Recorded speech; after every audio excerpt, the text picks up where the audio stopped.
كثيرا صدق الله العظيم إن الله وملائكته يصلون على النبي يا أيها الذين آمنوا صلوا عليه وسلموا تسليما اللهم صل على سيدنا ومولانا محمد معدن الجود والكرم وآله وأصحابه وبارك وسلم الصلاة والسلام عليك يا سيدي يا رسول الله وعلى آلك وأصحابك يا خاتم النبيين الصلاة والسلام عليك يا سيدي يا رسول الله وعلى آلك وأصحابك يا نبي الملاحم بندے پروردگار امت احمد نبی دوست داد چار یارم تابع اولاد علی مذہب حنفی ادارم ملت حضرت خلیل خاک پائے غوث اعظم زیر سایہ ہر ولی صدیق عکس حسن کمال محمد است فاروق ذل جاہ و جلال محمد است عثمان ضیاء شمع جمال محمد است حیدر بہار باغ خصال محمد است صلی اللہ تعالی علیہ وآلہ وسلم۔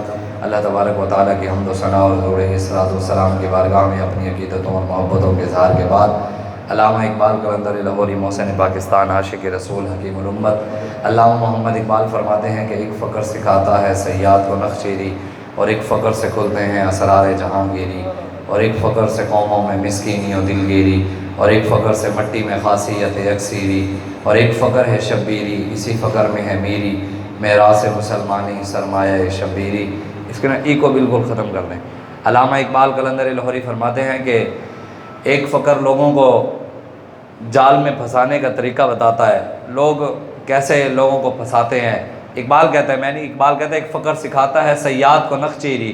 اقبال کہتا ہے ایک فقر وہ ہے جسے لوگوں کو لوٹنے کا طریقہ بتایا جاتا ہے کہ جناب پہلے اگر 5 مرید تھے پیر صاحب کی کرامت سن کر 10 ہو جائیں گے، پہلے 5000 آتا تھا تو پیر صاحب کی کرامت سن کر 10,000 آ جائے گا۔ اقبال خود کہتا ہے کرتے تھے بیاں آپ ہی کرامات کا اپنی منظور تھی تعداد مریدوں کی بڑھانی۔ اقبال کہتا ہے کرامتیں بھی بیان اس لیے کرتے ہیں کہ مرید بڑھ جائیں، تو اقبال نے اسی کی ترجمانی کہتا ہے ایک فقر سکھاتا ہے صیاد کو نخچیری اور ایک فقر سے کھلتے ہیں اسرار جہانگیری۔ اقبال کہتا ہے ایک فقر وہ ہے جو لوگوں کو غلام بناتا ہے مولویوں کا اور پیروں کا، اور ایک فقر وہ ہے جو رسول اللہ کی غلامی میں لا کر دنیا کی بادشاہت دیتا ہے۔ اقبال کہتا ہے ایک فقر وہ ہے ایک فقر سے قوموں میں مسکینی اور دلگیری۔ اقبال کہتا ہے جو پہلا فقر ہے نا اس فقر کے پیچھے چل کر بندہ مسکین اور منگتا بنتا ہے، لیکن اقبال کہتا ہے جو دوسرا فقر ہے ایک فقر سے مٹی میں خاصیت یکسیری۔ اقبال کہتا ہے جو دوسرا فقر ہے حضور کی غلامی والا، اس فقر کے اندر بندہ سونا نہیں بنتا، خود اکسیر بنتا ہے۔ اکسیر کیا ہوتا ہے کہ جس چیز کو وہ خود ہاتھ لگائے گا وہ سونا بن جائے گی۔ اور اقبال کہتا ہے ایک فقر ہے شبیری اسی فقر میں ہے میری میراث مسلمانی سرمایہ شبیری۔ اقبال کہتا ہے کہ ایک فقر ہے وہ اور ایک فقر ہے امام حسین والا، اور یہی اصل فقر ہے۔ ایک فقر ہے شبیری اسی فقر میں ہے میری میراث مسلمانی سرمایہ شبیری۔ اقبال کہتا ہے مسلمانوں کی میراث امام حسین کی ذات ہے، مسلمانوں کے لیے راستہ قیامت تک اگر کوئی حق کا راستہ، اقبال کہتا ہے زندہ حق از قوت شبیر است۔ اقبال کہتا ہے حق اگر آج زندہ بھی ہے تو امام حسین کی وجہ سے ہے، حق کے اندر اگر آج طاقت بھی ہے تو وہ امام حسین کی قوت کی وجہ سے ہے۔ آج پاکستان میں بھی اگر حق زندہ ہے تو امام حسین کے خادم حسین کی وجہ سے ہے۔ اور اقبال کہتا ہے نا، اقبال قلندر لاہوری کہتا ہے کہ اللہ تبارک و تعالیٰ 2 بندوں کو حضور کی محبت دیتا ہی نہیں ہے، 2 بندوں کو، ایک لالچی بندے کو کہ دل کے اندر لالچ ہو پتہ نہیں اب جائیں گے اس پروگرام کے اندر کیا ملے گا بعد میں کیا ملے گا، لالچی بندے کو حضور کی محبت رب دیتا بھی نہیں ہے، اور دوسرا بزدل آدمی کو حضور کی محبت نہیں دی جاتی۔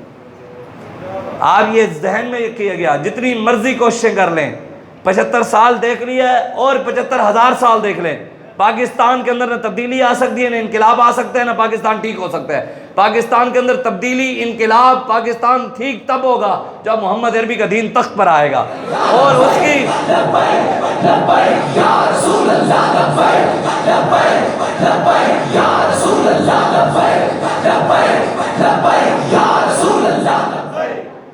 اور الحمدللہ یہ بالکل ہم نہ امید نہیں ہے، ہمارا رب پر بڑا بھروسہ ہے اور بڑا مضبوط ہے، ہم نہ بھی جیتیں نہ بھی آئیں اسی کے بھروسے پر کھڑے رہیں گے۔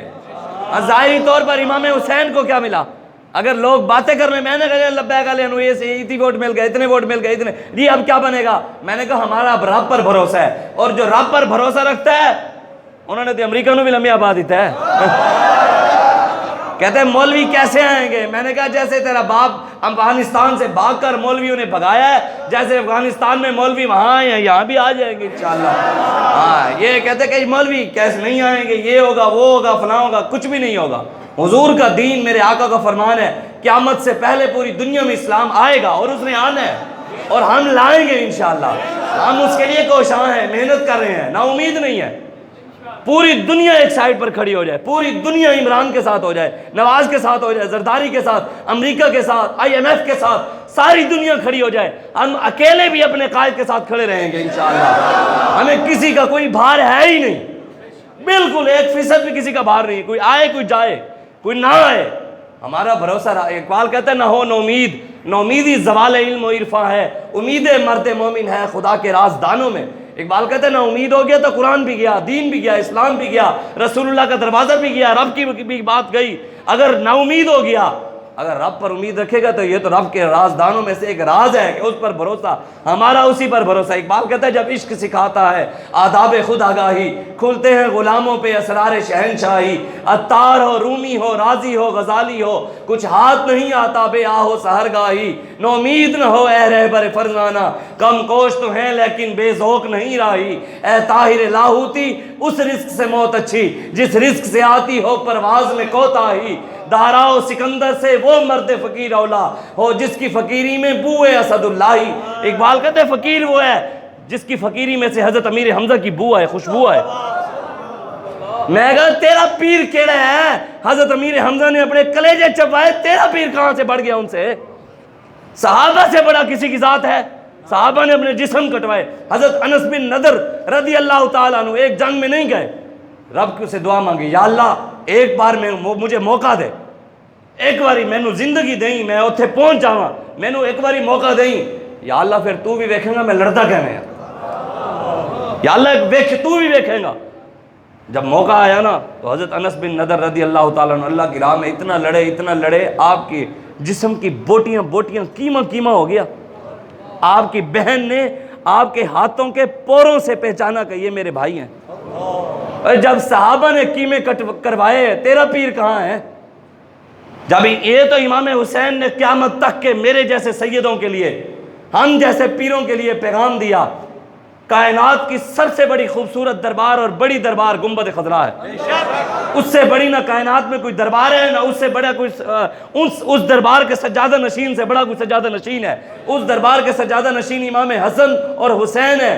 جب دین پر وقت آیا، حسین نے گنبد خضرا چھوڑ کر قیامت تک کے سیدوں کو پیغام دیا کہ دین پر وقت آئے تے درباریں لوگ کے نہ بیٹھے رہنا، میری طرح تسی گنبد خضرا میں چھڑیا تو تسی بھی چھڑ دینا۔ مسجدوں میں چھپ کر بیٹھے نہ رہنا، مسجدوں کا بہانہ بنا کر کہ ہم جی حق کے ساتھ کھڑے ہو گئے تو سارا مدرسہ ختم ہو جائے گا، ہم حق کے ساتھ کھڑے ہو گئے تو ہماری مسجد ختم ہو جائے گی، کچھ بھی نہیں ہوگا۔ یہ مسجدیں قیامت والے دن اللہ عرش پر اٹھا لے گا۔ یہ عرش پر، یہ تو حضور کی حدیث ہے، میرے آقا و مولا صلی اللہ علیہ وآلہ وسلم نے ارشاد فرمایا ہے کہ قیامت والے دن ایک شخص کو اللہ کی بارگاہ میں لایا جائے گا، نیکیوں کے اس کے پاس پہاڑ ہوں گے۔ کیا ہوں گے؟ نیکیوں کے پہاڑ، نمازیں پڑھتا ہوگا، روزے رکھتا ہوگا، حج کیا ہوگا، عمرے کیے ہوں گے، درود پڑھتا ہوگا، ذکر کرتا رہا ہوگا، اس نے مسجد بنوائی ہوگی، مینار بنوایا ہوگا، مسجد میں قلین بچھوایا ہوگا، AC لگوایا، ہر چیز ہوگی، ہر نیکی ہوگی اس کے پاس۔ اللہ کی بارگاہ میں جب لایا جائے گا نا تو میرے آقا نے کیا فرمایا؟ حضور نے فرمایا اللہ اسے سوال کرے گا، بتا کیا تو نے میرے اور میرے مصطفیٰ کے دشمنوں سے دشمنی رکھی تھی؟ سوال کیا ہوگا؟ میرے اور میرے مصطفیٰ کے دشمنوں سے دشمنی رکھی تھی؟ کہہ گئے یا اللہ میں نے نمازیں پڑھی تھی، روزے رکھے تھے، یا اللہ ذکر کیا تھا، درود پڑھے تھے، یا اللہ میں نے مسجد بنوائی تھی، مینار بنوایا تھا، مسجد میں AC لگوایا تھا، میں نے قلین بچھوائی تھی۔ اللہ کہے گا میں تجھ سے سوال کر رہا ہوں کیا تو نے میرے اور میرے محبوب کے دشمنوں کے ساتھ دشمنی رکھی تھی؟ کہ یا اللہ میں تو غریبوں کی شادیاں کرواتا رہا ہوں، جہیز دیے تھے میں نے، یتیموں کی مسکینوں کی کفالت کرتا رہا، میں تو بڑا غریبوں کی مدد کرتا رہا۔ یا اللہ تبارک و تعالیٰ کہے گا میں نے سوال کیا تو نے میرے اور میرے مصطفیٰ کے دشمنوں سے دشمنی رکھی؟ کہے گا یا اللہ نہیں۔ حضور نے فرمایا اللہ تبارک و تعالیٰ فرشتوں کو کہے گا اس کی ساری نیکیاں اس کے منہ کے اوپر مار کر جہنم میں ڈالو۔ ثابت ہوا جملہ فرائض فروع ہیں، اصل الاصول بندگی استاج ور کی ہے۔ یہ سب کچھ بعد میں کام آئے گا، پہلے رسول اللہ کی وفاداری کام آئے گی۔ یہ سب کچھ ساری دنیا بھی ناراض ہو جائے، ساری دنیا ناراض ہو جائے، حضور راضی رہیں بات بن جائے گی، اور ساری دنیا راضی رہے، پاؤں چومے، قدم چومے، ہاتھ چومے، حضور ناراض ہوں بات نہیں بنے گی، حضور کے علاوہ بات نہیں ہے۔ آج آپ کو امام حسین نے میدان کربلا میں پیغام حسین یہ نہیں ہے امام حسین کے نام کی محفل سجا لینے سے حسینیت اصل نہیں. امام حسین جس کے مقابلے میں آئے تھے وہ پکا حافظ قرآن تھا. جس کے مقابلے میں حسین آئے تھے وہ قرآن کیا جمعے کے خطبے دیتا تھا, امامت کراتا تھا مسجد میں, جی وہ پڑھاتا ہوئے, داڑھی بھی رکھی ہوئی تھی, سب کچھ تھا اس کے پاس, لیکن دین کا غدار تھا, زانی تھا, شرابی تھا, مسجد کی بے حرمتیاں کرتا تھا. کیا ان حکومتوں نے نہیں کی مسجد کی بے حرمتیاں؟ میچوں کے لیے مسجدیں بند ہوئیں, تحریک لبیک پاکستان کی گرفتاری کے لیے مسجدیں بند ہوئیں, مسجدوں کو تالے لگا کر سیل کر دیا گیا, اللہ کے گھروں کو بوٹوں سمیت مسجدوں میں گئے. کیا مسجدوں کی توہین نہیں؟ کیا پاکستان کے اوپر سے لے کے نیچے